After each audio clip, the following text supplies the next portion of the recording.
Hey everybody, welcome back to the channel. In today's video, I'm going to talk to you about your knees and your ankles and the critical role they play when we're walking, running, or basically doing anything standing up on 2 feet. Your knees and your ankles, even if you're not aware of it, are your constant protectors.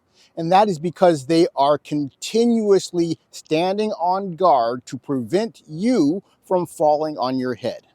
I don't talk about the knees and the ankles very much because I know deep down that they are going to do what they need to do no matter what, as long as you are controlling your core muscles correctly.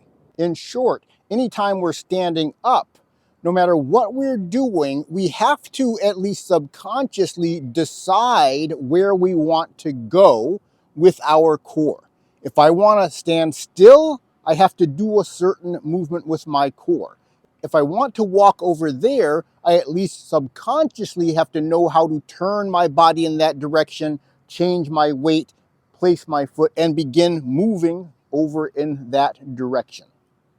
So there's some type of subconscious control going on in our core muscles because that's how we decide where we want to go and how we want to go there. But when it comes to your knees and your ankles, we are not having to think about them. We don't have to decide when we're walking whether your knees should flex or extend and exactly when they're going to do that. There's no way we could control that sort of timing and stand up. If I decide to bounce up and down on my toes like this, my knees are going to react in a precise way to keep me vertical and not let me land on my head. Because if you just think about it, if you were to have your ankles plantar flex or point down without counterbalancing, even a few degrees, you would fall over immediately. And we don't have the speed of our brain, our conscious brain, to control that sort of vulnerability. It has to be reflexive. That applies to your ankle motion, whether it's dorsiflexion or plantar flexion, and it applies to our knees with our knee flexion and our knee extension. If I walk backward, my knee is going to decide exactly how much to flex to keep me standing vertically, no matter what I'm thinking in my head. So I want to help you in this video, help your knees and your ankles out and protect them while they are trying to protect you. If you're new to the channel, I'm Dr. Todd Martin. I'm the creator of The Walking Code. On this channel, I try and help you learn how to walk more fluidly, walk with more confidence, and walk with lower impact on your joints. If you're watching this video when it's first coming out, I want to let you know that I am going to be doing a YouTube live stream this coming Sunday at 8 o'clock a.m. Pacific Standard Time, because I'm here in San Diego, California. I'm hoping to make this a regular occurrence so people can join in and have a conversation, ask me questions so I can give you direct feedback on any of the challenges that you're having or any questions that you have. Because I have a lot of content on YouTube to act as a reference for you, and I want to hear directly from you how that's going, using that content as a reference, what questions remain, and what little gaps can I fill in. So let's go ahead and get started. But before we do, if you find value from this video, go ahead and click the like button and subscribe to the channel if you're not already a subscriber. If you're interested in supporting the channel, after you finish watching this video, you can jump on over to my website and sign up for the Walking Code Archive. On the Walking Code Archive, I have all of my back catalog of YouTube videos arranged in a much more accessible fashion. It has a very nominal fee for subscription, but that will help support me so I can continue to offer free videos here on YouTube. You can also follow the links in the description section to sign up for the Walking Code online course or to pick up your Walking Code ebook. Also, drop me a comment and let me know what you thought of this video, or let me know if you have any other great ideas for the channel. So one of my viewers just asked me, how can she stop locking her knees when she's walking? That is a great question. And the issue is you can't focus on the knees to stop them from locking out, because as I said, your knees are doing whatever they need to do to prevent you from falling over. So if your knees are locking out when you take a step, it's because you're doing something that's making them lock out. Otherwise, if they didn't lock out, you would probably fall over, because they are protecting you from falling more than they're trying to protect themselves. One of the things that is causing you to lock your knees out, if that's a problem that you have, is anterior pelvic tilt. So your pelvis, instead of being in this neutral position, is tilted forward. And generally, one of the fundamental problems causing that is lack of use of your lower abdominal muscles. Your lower abdominal muscles on either side help to tuck the pelvis under. So if I disengage my lower abs here, I'm now going to engage the lower abs on the right, and I'm going to have them pull up on my lumbar spine, and that pulls my pelvis into a neutral position. And as I do that, I am counterbalancing with everything else in my body, my core, my knees, and my ankles. If I were to disengage my lower abs without counterbalancing, my body would begin to fall backward in that manner. And so we're ending up having to create a counterbalance with our other muscles to compensate.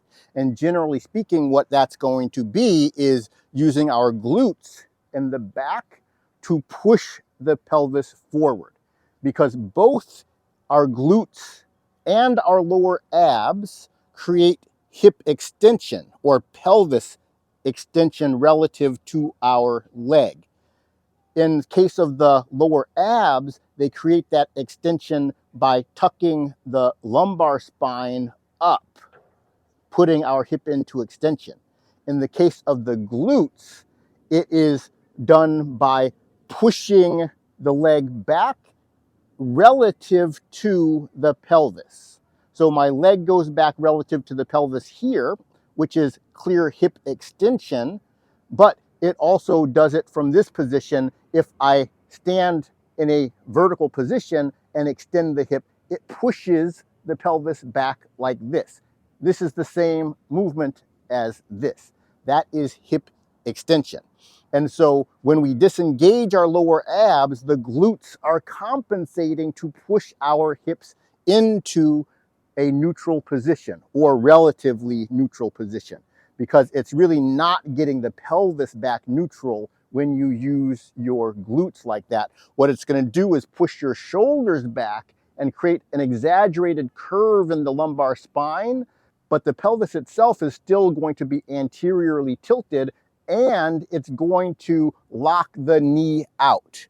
When we're standing on that knee with an anterior pelvic tilt, it is going to lock out. Why is it locking out? Because if you're standing with this posture and you soften the knee, you're going to collapse. So your knee is doing what it needs to do to keep your body from falling over. So it's doing its job. So let's help your knee do its job a little bit better and protect your knee at the same time, because keeping your knee locked out is going to increase your risk of injury from an accident. It's also going to cause just continuous more wear and tear with every step you take. So we need to think about engaging the lower abs to keep our pelvis in a natural neutral position without having to engage the glutes incorrectly and the knees incorrectly.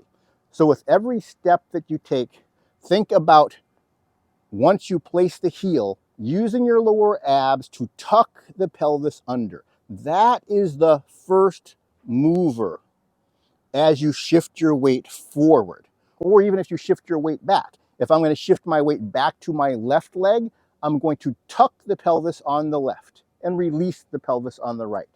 If I'm going to shift forward to my right leg, I'm going to tuck the pelvis on the right and release it from the left. Practice just walking around in this fashion. Place your foot wherever you want to go. It doesn't matter. But then use your lower abs to pull up and essentially pull your body forward towards that leg. Then place in another position. Use the lower abs on the other side to pull your pelvis up. And essentially that's going to pull you forward. And as it pulls you towards that leg, you will see it pulls you there with a soft knee. Place, tuck under, and pull yourself forward. The knee will always be soft when you do that. And when we walk in this fashion, when I place the foot, shift the weight using the lower abs, it softens the knee. The knee only extends when I begin the swing through, but even when I do the swing through, it doesn't lock out on me. Also, when we're doing that correctly, the swing leg knee is going to naturally extend without me thinking about it. So this is my swing leg, and that's the swing leg knee, before I place the heel down, but it is a reflexive extension. It's not me trying to lock the knee out, because that's going to be dangerous, and as many people describe, put on the brakes when we place our heel. But when we're moving naturally and letting our knees function the way they are designed to function, they're going to flex instantaneously as we begin to do that weight shift. There's no locking out of the knee in this sort of situation. Even if I walk very fast, my knees are not going to lock out on me. They remain continuously soft. And of course, my ankles at the same time are maintaining my balance in a vertical position. My ankles are plantar flexing eccentrically as I bring my foot forward here, preventing the foot from slapping down. My ankles also, after I place the foot and begin the swing through, are going to eccentrically contract the calf muscle in the back to slow down the dorsiflexion here before they plantar flex to bring the heel up off the ground. These are all reflexive actions in our calf muscle that are going to work naturally, responding to what's going on in the core. I don't have to give any thought to what the ankles are doing. If I'm moving the core properly, my ankles are going to do what they need to do, and the knees are going to do what they need to do, assuming I keep my pelvis in a neutral position, activating my abdominal muscles like they're supposed to be. If I'm not activating the abdominal muscles, my knees are still going to do what they need to do, but it's going to be at the expense of our knee health and our lower back health. Because even though that is problematic, it is better than falling down on your head. So make sure to keep your whole body healthy, including your knees and your ankles and your spine, by activating your entire core correctly when you move. Your knees and your ankles will thank you for it, and then the rest of your body will thank you for it as well, because you're going to be able to move with more confidence, move with more fluidity, and move with lower impact on your joints. I hope you enjoyed the video. If you did, make sure to click the like button and subscribe to the channel, and I will see you in the next one.